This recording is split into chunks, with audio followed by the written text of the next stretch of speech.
Hello hello जय महाप्रभु जय Radhe hello hello जनिताई जनिताई जय महाप्रभु जय राधे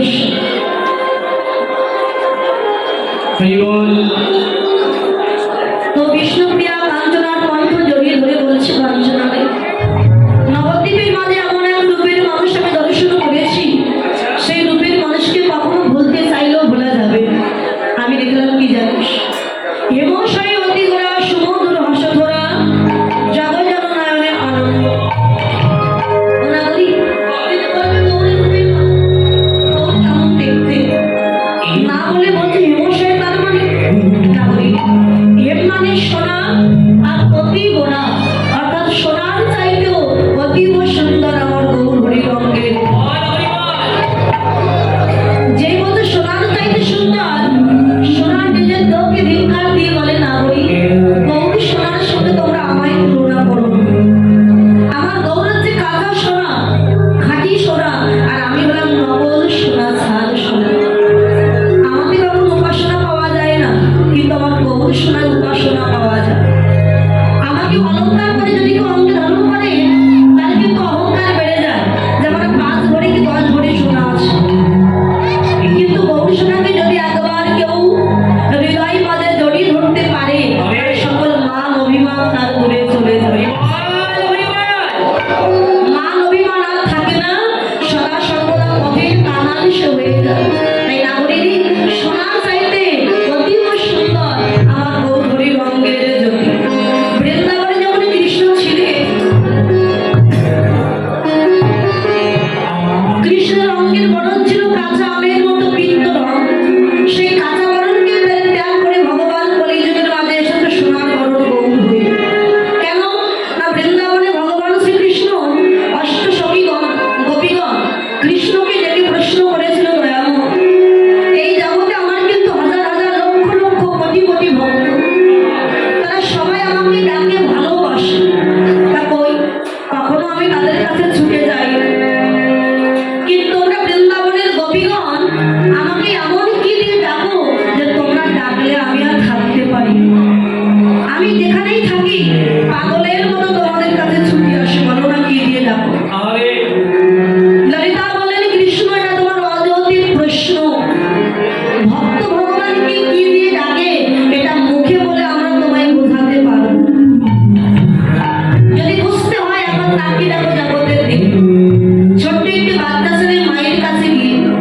মায়ের কণ্ঠ জড়িয়ে ধরে বলছো মা ও তুমি আমাকে ভালোবাসো মা খোকারে 10 নয় 5 নয় তুই আমার একটি মাত্র মা বলা ধন মুখের বাণী তোকে ভালোবাসো না তো কাকে ভালোবাসো মা তুমি আমাকে ভালোবাসো এটা আমি জানি তোমায় কতটুকু ভালোবাসো একটু ওজন করে মেপে দেখাতে পারবে 1 কিলো ভালোবাসো নাকি 2 কিলো ভালোবাসো মা তখন বললেন খোকারে পিতা মাতার ভালোবাসা কোনোদিন যে ওজন করে মেপে দেখানো যায় না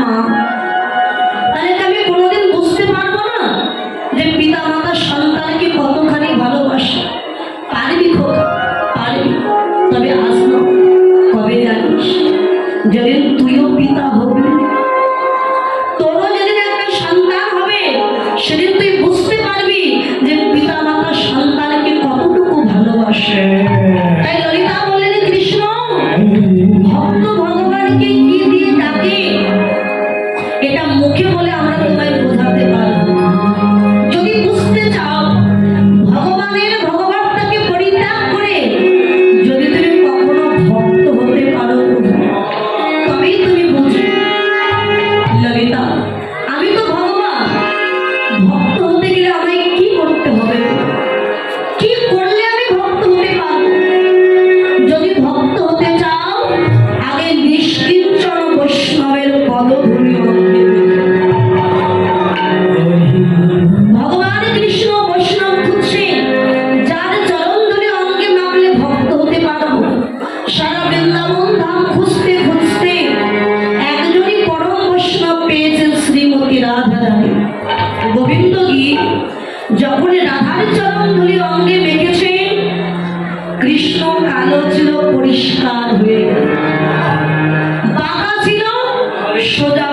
গেল।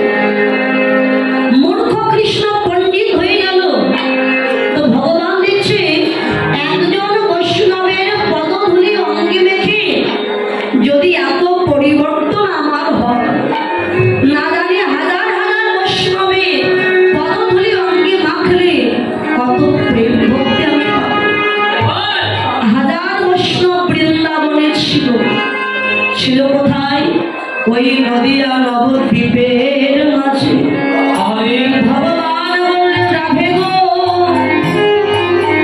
সাজাই দাও তোমার ভাব কান্তি দিয়ে, সাজাই দাও তোমার প্রেম দিয়ে, তোমার প্রেমে প্রেমিক হয়ে আগত কলিযুগের মাঝে আমি বকুল হয়ে কি করিব জানো রাধে, আমি ওই ভক্তের চরণ ধুলাই গড়াগড়ি দিব।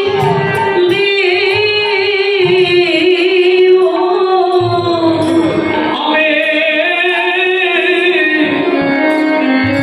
ভক্তির চরণ ভুলাই আমি গড়াগড়ি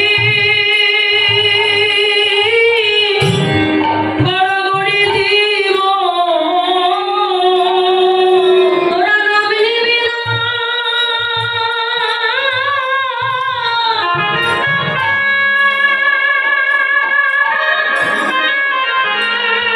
ওরে নাম নিবি না, নিবি বলে আমি ওই ভক্তের চরণ গড়াগড়ি দিব। তোরা নামে নিবি না,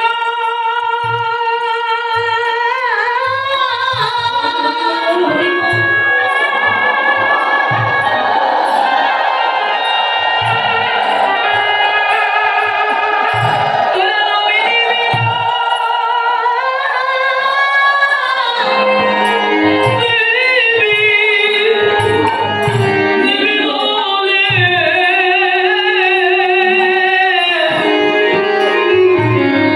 ভক্তের চরণ ধুলাই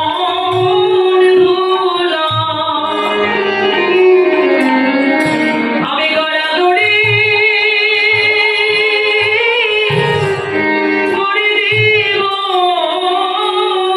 আমি ভক্তের চরণ ধুলায় গড়াগড়ি দিব। আর যে ভক্ত কোনদিন বদনে হরি বল বলে নাই রাধে, আমি সেই কামাল ভক্তকে হৃদয়ে জড়াই ধরি। আরে কেঁদে কেঁদে বলবো চিবি, তোদের আমার দিন হয় কি নয়, একবার বদনে হরি বল বলিনি, একবার বদনে কৃষ্ণ বল, কেননা যেদিন তোদের প্রাণ পাখিটি উড়ে যাবে, ওই ভব নদীর পারে গিয়ে দাঁড়াইবে, সেদিন তো পারের করি বলতে কিছু থাকবে না, সেটা পারের করি কি হবে না, এই ভক্তের চরণ ধুলি হবে। ভগবানে ভগবানের গড়ি শিবের ভক্তের চরণ ধুলি হবে। ভগবানের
এই জীবন বেলা ডুবে গেলে আর কোনোদিন তার কি কথা হবে?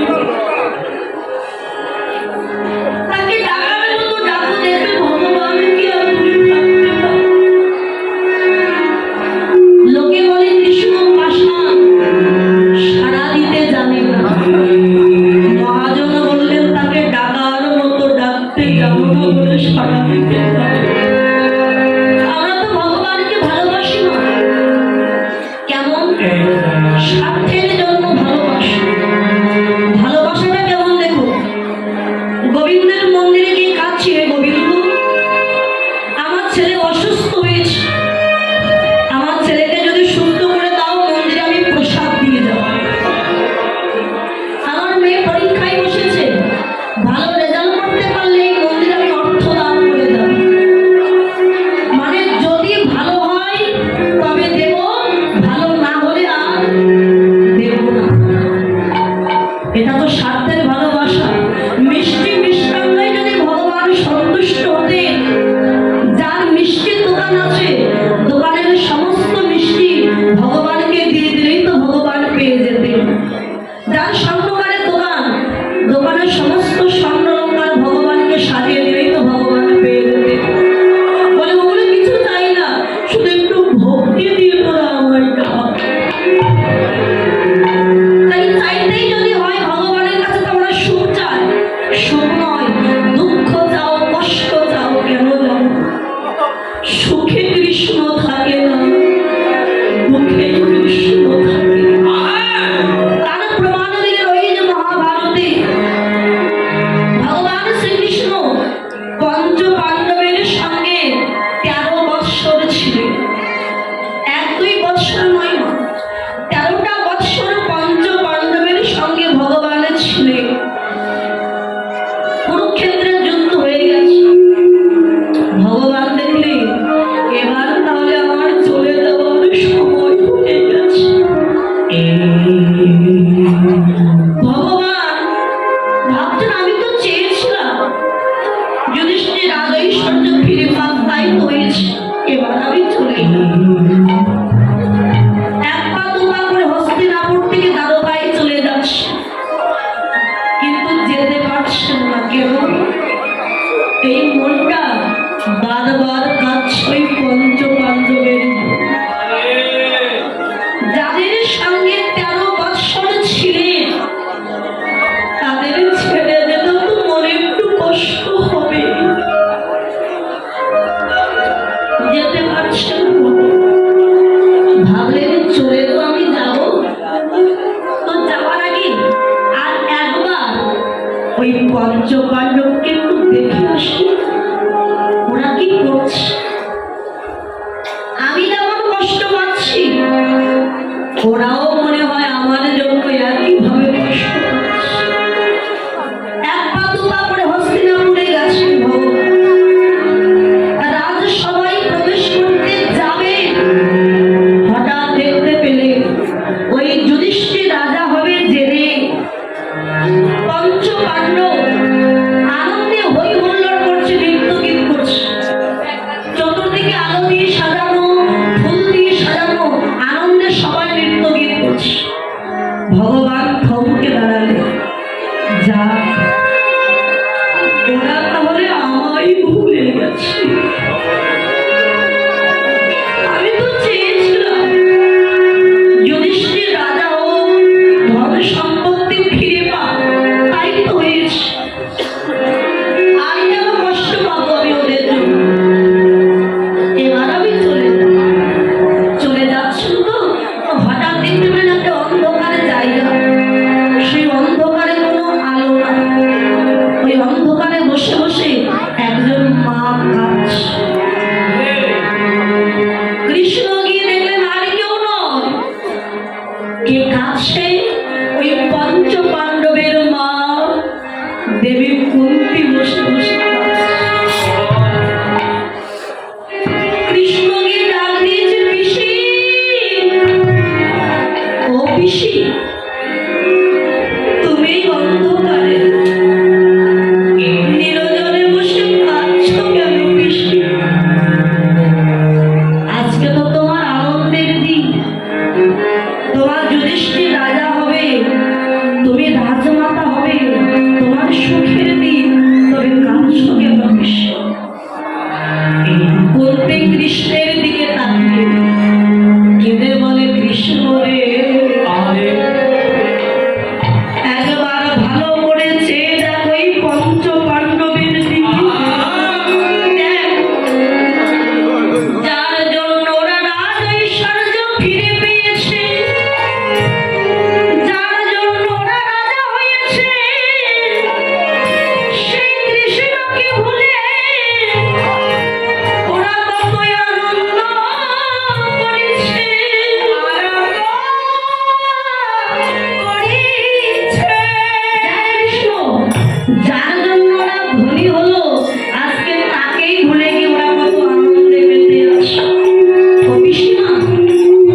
রাখিস।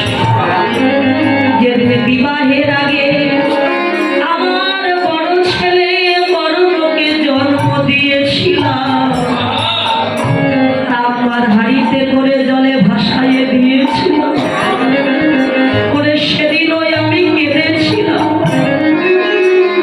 যেদিন আমার স্বামী মহারাজ পাণ্ডু মারা যায়, সেদিনও আমি কেঁদেছিলাম।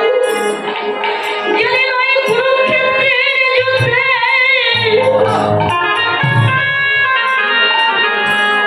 আমার বড় ছেলে কর্ণ নিধন হয়েছিল,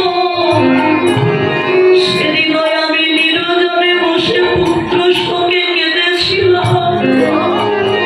ও পিসিমা, তবে আর কেন কাঁদতে চাইছো তুমি? কৃষ্ণ রে, যখন আমার কেউ ছিল না,